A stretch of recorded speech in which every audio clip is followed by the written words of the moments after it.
नारायण साकार अखिल संपूर्ण ब्रह्मांड में सदा सदा के लिए जय जयकार।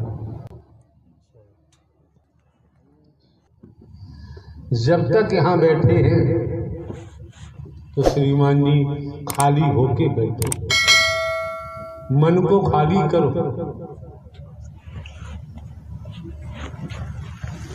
जब मन को खाली करके बैठेंगे तो सत्य के साथ में आने के महत्व को भी समझेंगे।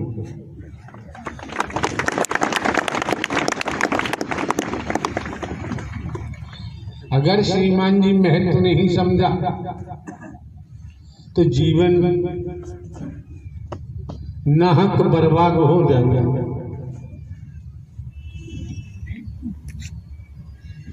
जिस लिए नर नारी का शरीर मिला है निर्थक साबित होगा। संसार में तो हर समय परपंच चलते रहते हैं। परपंच रचने वालों की कोई कमी नहीं होती। जिसे परिवार कहते हैं, परिवार में भी परपंची होते हैं। जलन वैर भाव रोम रोम में बसा हुआ होता है, लेकिन यहाँ लागू किया है नारायण हरि परमात्मा ने। मानव धर्म सत्य था, है और रहेगा। मानवता भाईचारा, अनेकता में एकता, मानव मानव को गले लगाना, मानव मानव से प्रेम करना, टूटी हुई मानवता को जोड़ना, बिखरी हुई मानवता को इकट्ठा करना, मानवीय गुणों को पैदा कराते हुए सत्य के मार्ग पर अग्रसारित कर देना, वही आपको जानकारी दी गई है। जीवन यापन के लिए स्पष्ट कर दिया। मानवीय समाज चाहिए। मानवीय समाज में ही हम भली भांति सकारात्मक सांस ले सकते हैं। अगर हम भौतिकतावाद के जुनून में बह गए, मैं मेरी में अगर हमारा बहाव हो गया, भेद में बहाव हो गया, तो जीवन बर्बाद हो जाएगा। असार में चले जाएंगे। जो जीवन मिला है सार तत्व की तरफ जाने के लिए, तो असार में जाएंगे, जीवन बर्बाद होगा। और ब्रह्मांड में सार हरि परमात्मा के अलावा न सार कोई था, न है और न ही होगा। भली बात जानते हैं। राजा रहे न रंग, बली रहे न औलिया, संतरी रहे न मंत्री, अधिकारी रहे न कर्मचारी, जो आया है सो जाएगा, राजा रंग फकीर। हम आपको किस्सा भी सुना सकते हैं, भले ही हमने कभी स्वाध्याय नहीं किया है, कोई अध्ययन हम नहीं करते हैं। जैसे हैं वैसे ही आपके सम्मुख एक घरकारा चौकीदार बनकर आते हैं। आने वाले महापुरुषों के आत्म देव का दर्शन भी हम करते हैं। हम आपके ऊपरी आवरण को नहीं देखते। ऊपरी आवरण देखना हमारा काम नहीं है। इस संसार का प्रचलन है, दुनिया का सिस्टम है। कौन किस रूप में क्या करता है, हर किसी का अपना अपना कर्म होता है। हमारे द्वारा अनेकों बार, अनगिनत बार पूर्व में भी कहा गया है, भले ही हमारे कार्य चौकीदार बन के काम करते हैं, स्पष्ट कहा है नारायण हरि परमात्मा ने संसार को कर्म करने के लिए स्वतंत्र छोड़ा हुआ है, भोगने के लिए परतंत्र है। इसमें संदेह नहीं है। जो निज स्वार्थों में डूबे हुए हैं, जो रागी है, राग हमेशा भोग में ले जाता है और भोगी का सर्वनाश होता है। आपको शिक्षा, आपको ज्ञातव्य कराया गया है, आत्मिक अनुराग पैदा करो। सद्ज्ञान दिया जा चुका है। आत्मिक अनुराग से ही वह जागृति पैदा होगी। वो जागृति जन्म लेगी जिससे आत्म कल्याण का हमारा मार्ग प्रशस्त होगा। लेकिन हम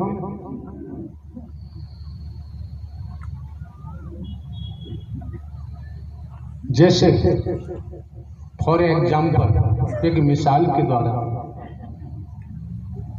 जानते हैं गांव देहात में रहते हैं, यहाँ की महापुरुषों की कमेटी है, सभी पढ़े लिखे हैं, बुद्धिमान हैं।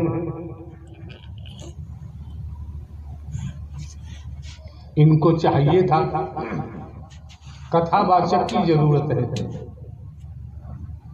इतने मिशन संस्था पंथ है, इतने गुरुजी हैं, सदगुरुजी हैं, शिव पुराण की कथा कहें, राम कथा कहें, भागवत कथा कहें, देवी कथा कहें, विष्णु पुराण की कथा कहें और तमाम वेद शास्त्र हैं। उनको बुलाना चाहिए था, क्योंकि आज दौर तो वही चल रहा है। आज दौर वही चल रहा है। आकाश से टूटकर अगर कोई तारा जमीन पर आ जाता है, इस वसुंधरा पे आके गिरता है, उस तारे को समझना किसी के बस की बात नहीं। वो तारा ही अवगत कराता है, वो तारा ही जानकारी देता है, वो तारा ही सद्ज्ञान देता है, स्वयं के बारे में बताता है, आपके बारे में बताता है, आपके संबंध की जानकारी देता है, अपने विराट स्वरूप की भी जानकारी देता है। लेकिन हम उसके शब्दों को समझना नहीं चाहते, उसकी बातों को पकड़ना नहीं चाहते। क्यों? हम मिथ्या नस्र में इतने डूबे हुए हैं, आसार में हम इतने लवलीन हो चुके हैं, हम स्वयं को ही भूल गए। हम स्वयं को हिंदू, मुस्लिम, सिख, ईसाई समझने लगे, स्वयं को हम ब्राह्मण, क्षत्रिय, वैश्य, शूद्र समझने लगे, स्वयं को हम नर नारी समझने लगे। ये बहुत बड़ी भ्रांति है, बहुत बड़ा भ्रम है। जो तारा आकाश से आया वो भ्रम को भी हटाता है, शंका संदेह को भी हटाता है, यथार्थ सामने प्रकट करता है। लेकिन जीव मोह माया में इतना दबा हुआ है, मोह माया में इतना लवलीन है, वो खुद की ही बात भूल गया कि मैं कौन हूँ, मैं आया कहाँ से हूँ, मेरा रूप क्या है, मेरा स्वरूप क्या है, मुझे क्या करना चाहिए, मैं कर क्या रहा हूँ। मेन बॉडी आई एम सोल भूल गया। ईश्वर अंश जीव अविनाशी, स्वयं को भूल गया। मिथ्या नस्र को अपना लिया, आसार को अपना लिया, सार को छोड़ दिया। तो क्या होगा? क्या होगा? कर्म ने किसी को छोड़ा नहीं है। राजा हो चाहे रंग, बली हो चाहे ओलिया, संतरी हो चाहे मंत्री, अधिकारी हो चाहे कर्मचारी, साधु संत महात्मा, और हमारे द्वारा तो भले ही हम हर कार्य चौकीदार बन के काम करते हैं, इसी जुबान से हमारे द्वारा कहा गया है, बोला गया है, कर्म ने अवतारों को भी नहीं छोड़ा है।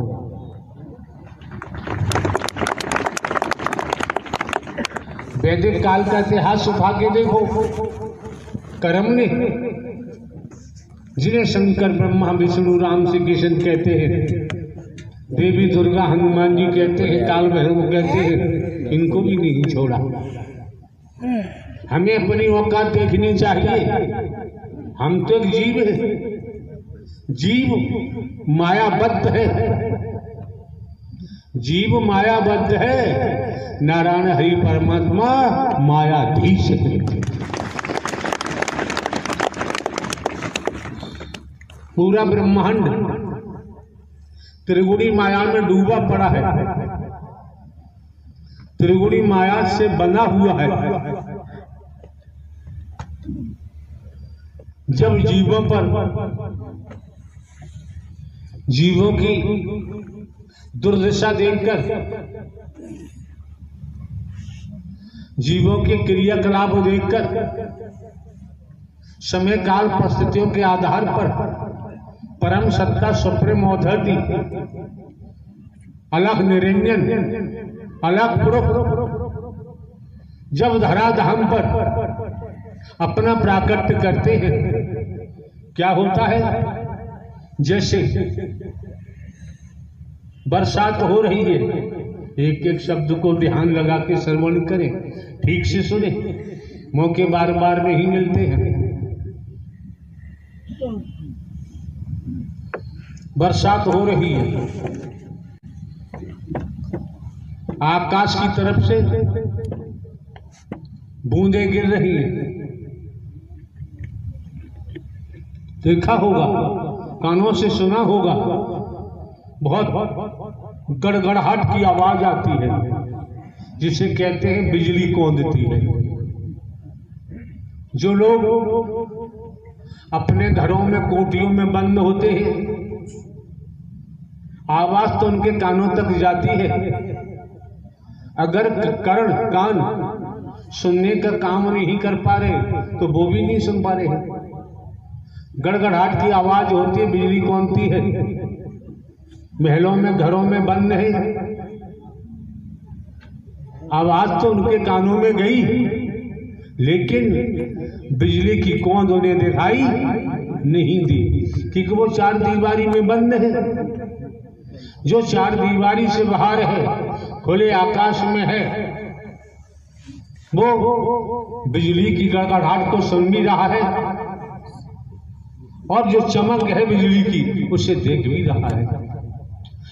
फॉर एग्जाम्पल, इसी प्रकार समय के सदगुरु, सदगुरु परमात्मा को कहते हैं, हाड़ मास वाले को नहीं। समय का सदगुरु जब प्राकट्य करता है, तब क्या होता है? सत्य की चमक कौनती है, उसके शरीर से ही कौनती, उसकी जुबान से ही सत्य की आवाज होती है, उसके घट से ही, शरीर से ही परम प्रकाश, परम ऊर्जा, परम अग्नि के रूप में चमक पैदा होती है। वाणी भी ओतप्रोत होती है। जिनके अंदर भक्ति भावना है, वो सुनते भी हैं और दीदार भी करते हैं। बाकी के पल्ले कुछ भी नहीं पड़ता। आप लोग जहां भी आयोजन होता है, समय काल परिस्थितियों को देखें। कार्यकर्ता, कमेटी से सौभाग्यशाली लोग हैं, किस्मत वाले हैं। संत गोस्वामी तुलसीदास जी ने रामायण में क्या बोला है, क्या लिखा है, क्या अंकन किया है। संत गोस्वामी तुलसीदास ने रामायण में अंकन किया है, संत समागम हरि कथा। गोस्वामी तुलसीदास जी तो राम जी के अनुयायी थे, हरि का नाम क्यों ले रहे हैं, हरि का जिक्र क्यों कर रहे हैं? आप लोगों ने आज तक समझने का प्रयास किया? हमने आपको, हम भले ही हरकारा चौकीदार बन के काम करते हैं, हमने आज तक किसी को लकीर का फकीर नहीं बनाया है। हमने आपको जीवित परमात्मा दिया है, जिंदा परमात्मा दिया है। बात गुरु की होती है, हमने आपको परम सदगुरु हरि परमात्मा ही तो आपका मार्गदर्शन करते हैं। उसके बावजूद भी अगर आप लोग उल्टे रास्ते जाएंगे, अपने कर्म से ही गिर जाएंगे, अपने विचारों से गिर जाएंगे, कुछ भी करो,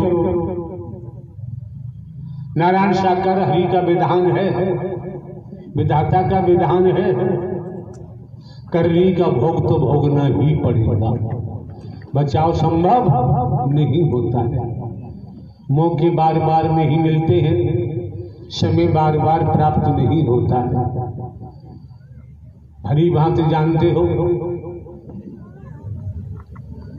पिताजी के पिताजी चिल्लाते रहे, मेरे बेटे, मेरी बेटियां, मेरे भाई, मेरी बहनें, मेरे लड़की दामाद, तमाम संबंध होते हैं। मेरा फार्म हाउस, मेरी कोठी, मेरी हवेली, मेरे कारखाने, मेरे मिल, मेरा पद, बैंक में मेरे बैंक अकाउंट, चिल्लाते रहे। तन से प्राणवायु निकली, एक कतरा भी साथ नहीं लेते। न कोई साथ गया, जिन्हें अपना मानते थे वो भी कोई साथ नहीं गया। तो श्रीमान जी सब कुछ प्रत्यक्ष में सामने है, प्रत्यक्ष में सामने है।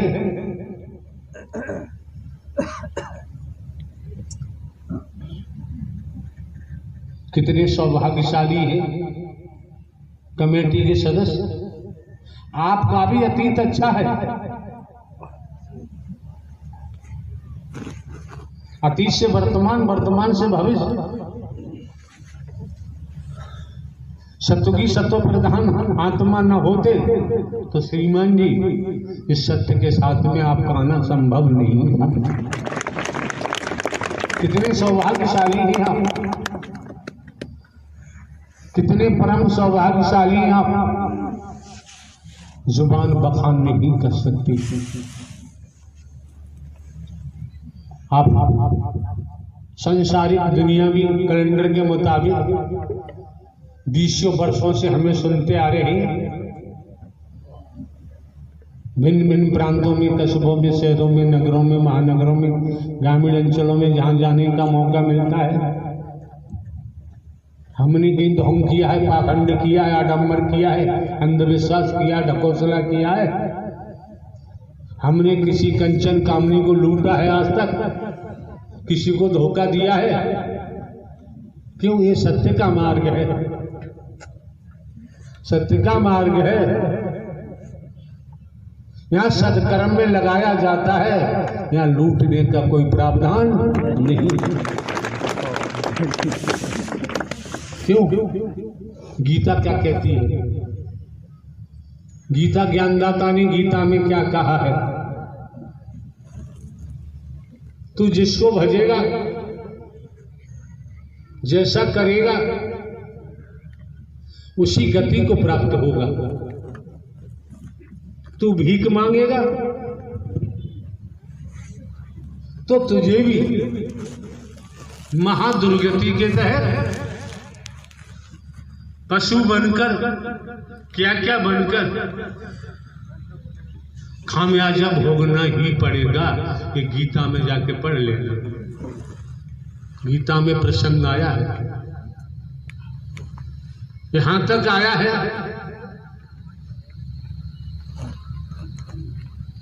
जिसकी पूजा करेगा उसी को ही प्राप्त होगा, ये गीता का प्रसंग है। हम तो आपके सामने आज की बात रखते हैं,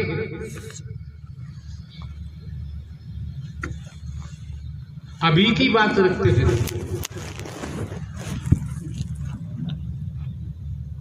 समझना न समझना आपका अपना काम है।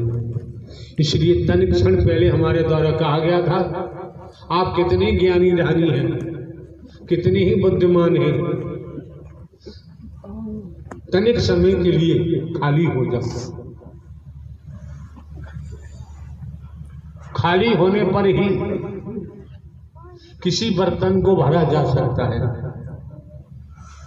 अगर बर्तन पहले से भरा हुआ है तो उसमें दूसरा नहीं डाला जा सकता। ये शरीर आपका एक बर्तन है, जो इसमें भर लिया है वही निकलेगा। संत मत कहता है, संगत से गुण उपजे, संगत से गुण जाए, बांस भांस और मिश्री एक ही भाव दिखाए। सोसाइटी का ध्यान दो,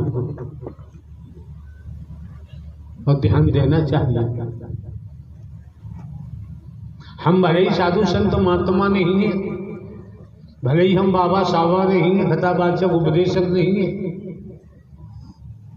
हमारा कोई मिशन संघ संस्था पंथ नहीं है, कोई कंठी माला हमारे पास नहीं है, हमने कोई आज तक बिल्डिंग नहीं बनवाई, आश्रम नहीं बनवाया, किसी मिशन संस्था पंथ से हमारा अटैचमेंट नहीं है। इस समझो जरा, क्या हम नहीं कर सकते थे? भिन्न भिन्न प्रांतों में जाते हैं,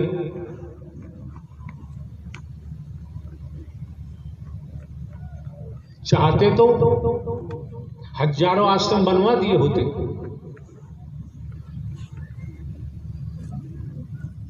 हम आपको किसी को दुनिया में लूटने के लिए हम नहीं आए,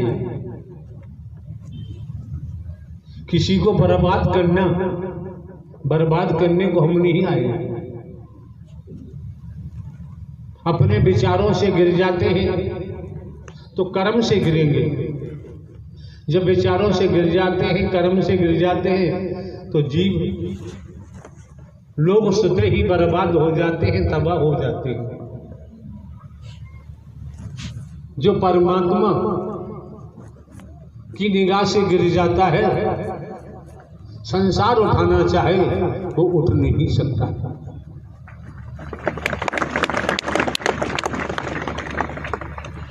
जो साकार हरि की निगाह से गिर जाता है,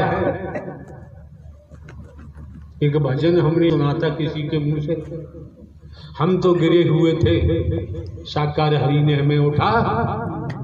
जब हरि परमात्मा ने उठा लिया है, अब कौन उठाएगा? कौन उठाएगा? किसमें इतनी क्षमता है, किसमें इतनी पावर है? संसार में संस्कार है, तब तो राजे महाराजे मंत्री संतरी अभी हवा भरते रहते हैं। संस्कार समाप्त हो जाता है, फिर कोई सलाम करने नहीं जाता।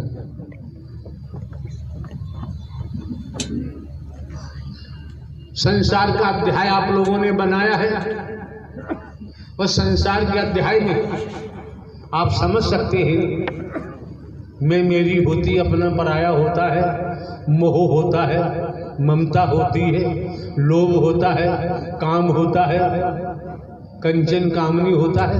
ये संसार का अध्याय है। ये सत्य के साथ में आए हो, इस सत्य का अध्याय बन के तैयार हो रहा है। जीवन में कोई अड़चन आती है, संसार का अध्याय तो अड़चन ही अड़चन है, तो सत्य का अध्याय जोड़ा है, यही मदद करता है, दुनिया में और कोई मदद नहीं करता।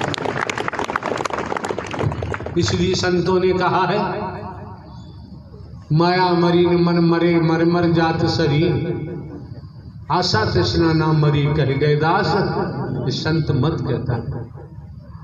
आए कई घाट से, उतरे कई घाट, अपने अपने कर्मों से हो गए बारह। बाप का साथी बेटा नहीं, बेटा का साथी बाप नहीं, गुरु का साथी चेला नहीं, चेला का साथी गुरु नहीं, अपने कर्मों से ही। तपेश्वरी सो राजेश्वरी, राजेश्वरी सो नरकेश्वरी।